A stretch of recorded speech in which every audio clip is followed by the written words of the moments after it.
Kailangan ko na daw i-workout yung utak ko kasi hindi ko daw siya ginagamit before ako mag-post. Actually, before ako mag-post, tumingin muna ako ng ibang content sa TikTok na katulad ng ipopost ko. Ito yung mga example. So ngayon, tinignan ko yung comment section.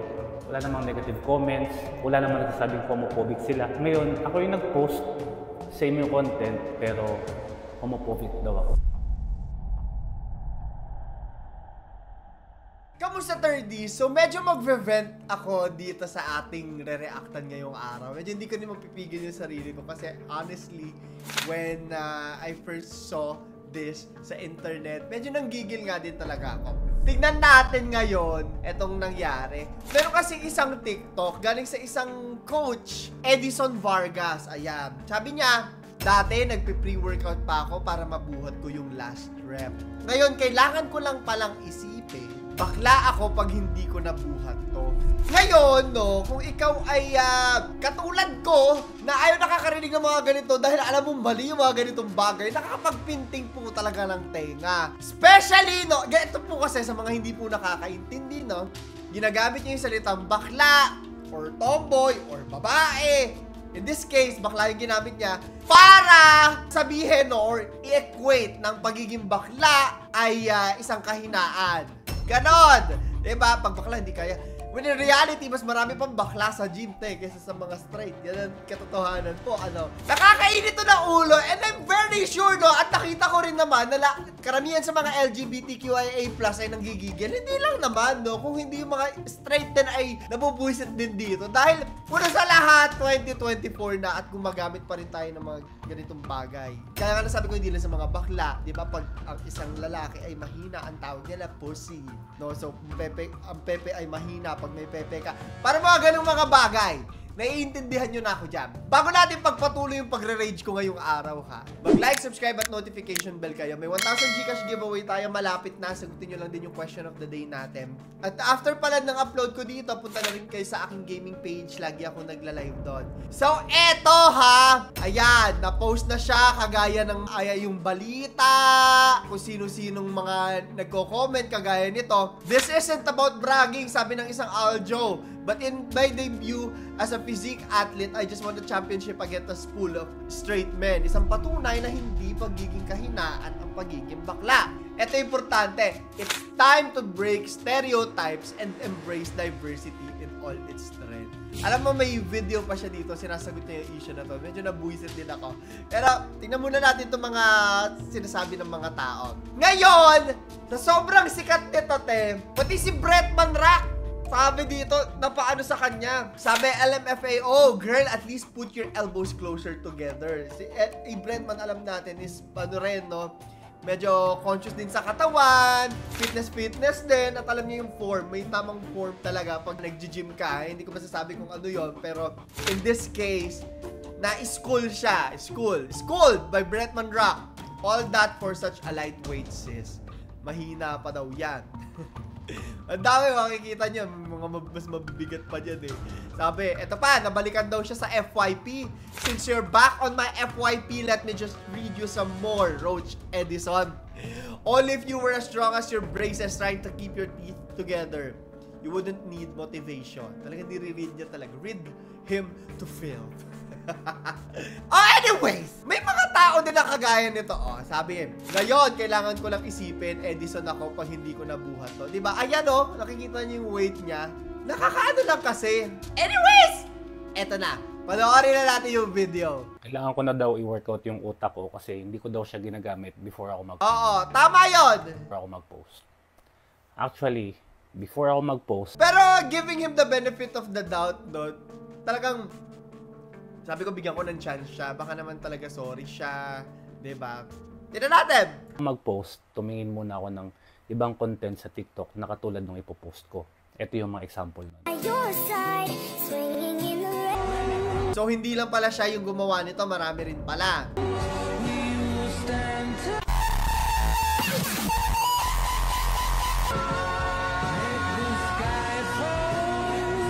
Hindi lang sila yung nag-post, madami pa kasi yun yung trend sa ibang bansa or may few dito sa Pilipinas. So ngayon, tinignan ko yung comment section, wala namang negative comments. Gaslighter pa nga! Ay, naku talaga!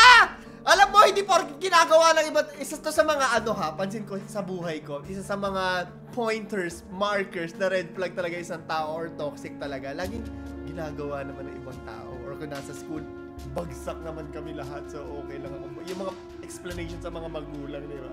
Ginagawa naman nila, ba't ako lang yung pinag-iinitan? That does not remove the fact na mali yung ginawa mo. Hindi tayo mag-focus sa ginawa ng iba. Mali din sila. Mag-focus tayo sa ginawa mo. At mukhang hindi mo naiintindihan. Gigil ako! Gigil ako! At mukhang hindi mo talaga naiintindihan kung ano yung mali doon. Wala naman kung pakialam sa pag-gym mo eh. Paglaban mo yan. Diba? Pero nang aatake ka, nag-post ka, nasa social media ka, mabubwisit sa'yo mga tao, tanggapin mo. Diba? Kung matapang ka talaga, kung malakas ka talaga, kung maskulado ka talaga, tanggapin mo. Diba? Pero hindi yung sana inaano mo, dinideflect mo pa. Alamin mo, te! Kung ano yung mali. Huwag puro katawan lang ang gym. Utak din. At puso. EQ. Intindihin mo bakit nga ba nagagalit sila. Doon ka pumasok. Ano pa naramdaman nila sa sinasabi ko? Nasaktan ba sila? Diba? Pagpatuloy natin. Wala naman nagsasabing homophobic sila. Ngayon, ako yung Homophobic nga sila, te. Ayan na, ako na nagsasabi sa'yo. Kaya wag mo na rin gawin. Mag-sorry ka na. Tapusin mo na.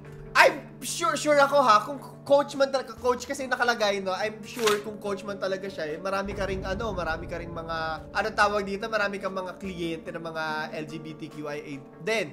Dahil napakaraming mga bakla po sa gym, di ba? Mawawala ka pa ng negosyo niyan. Mag-sorry ka na lang, di ba? same yung content, pero homophobic daw ako. Hindi ko po siya pinost to harm your feelings. Wala po akong ibang intensyon para saktan kayo or ma-offend kayo or i-trigger kayo. To cut the long story short, pinost ko siya dahil nakita ko lang. And nakita. Oo nga eh, hindi niya naiintindihan. Naiinis ako para kausap ko lang. Para kausap ko lang siya. Hindi porke ginawa ng iba, tama na! Gamitin mo yung sarili mong utak, te! Wala tayong magagamit na way para sa utak. Memo plus gold lang, di ba? Hindi ko alam! Ewan ko sa'yo! Ako lang. And nakita ko din na wala namang masama para i-post siya kasi wala namang negative comments. And kaya ko lang naman ginagawa yung video na Nag-cut, ano ba? Ayaw pang mag-sorry na lang. Ito sinasabi ko sa'yo ha, mali talaga. Nakasakit ka talaga ng tao. Binaba mo sila dun sa sinabi mo. Huwag mo nang paikot-ikutin. Tanggapin mo na, isipin mo, hindi yung defensive tayo masyado, di ba? Ngayon yung mga tao, inaaway na siya, di ba?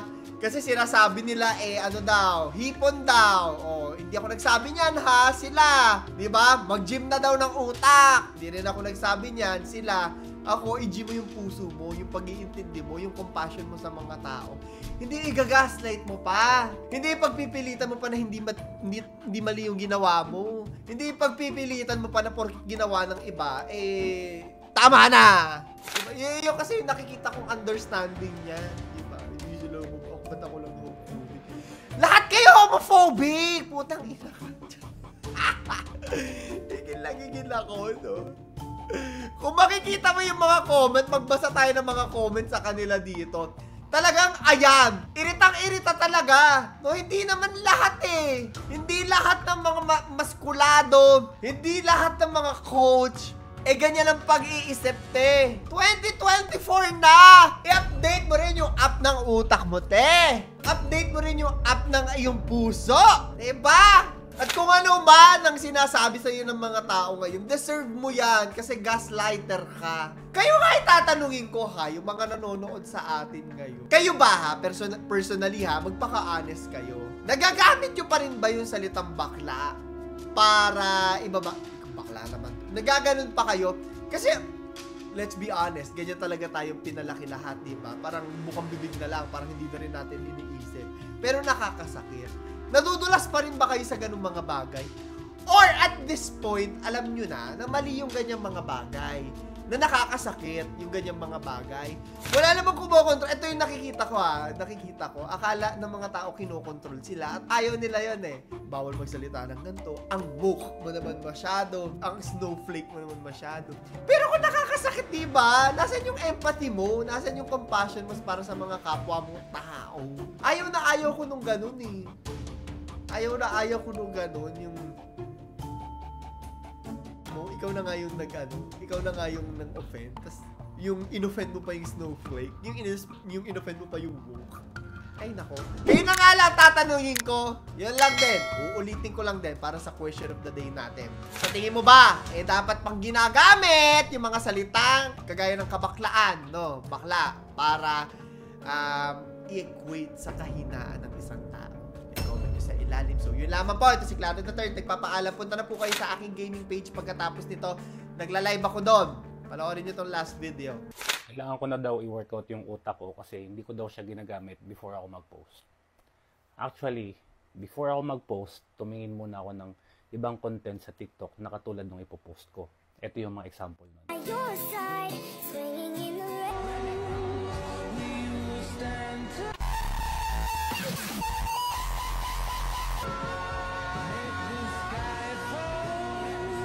Hindi lang sila yung nag-post, madami pa kasi yun yung trend sa ibang bansa or may few dito sa Pilipinas. So ngayon, tinignan ko yung comment section, wala namang negative comments, wala namang nagsasabing homophobic sila. Ngayon, ako yung nag-post, same yung content, pero homophobic daw ako. Hindi ko po siya pinost to harm your feelings, wala pong ibang intensyon para saktan kayo or ma-offend kayo or i-trigger kayo. To cut the long story short, pinost ko siya dahil nakita ko lang. And nakita ko din na wala namang masama para i-post siya kasi wala namang negative comments. And kaya ko lang naman ginagawa yung video na to is because ayoko magbago yung paningin ko sa inyo. Ayoko magbago yung paniniwala ko sa inyo. Kasi may mga clients din ako na nasa LGBT community pero nirespeto ko ng sobra. So ang tingin ko sa mga clients ko na yon is strong people kasi despite na may mga humusga sa pagkatao nila, they live their life as normal, na parang wala lang. So napaka-strong ng personality. Yung tingin ko sa mga clients ko na yon. And salamat din naman sa mga nagko-comment kasi naging aware ako na ganito pala yung tingin nyo sa content na to. I hope naging malinaw. So, ulitin ko, wala po akong ibang intensyon na masama doon sa post ko.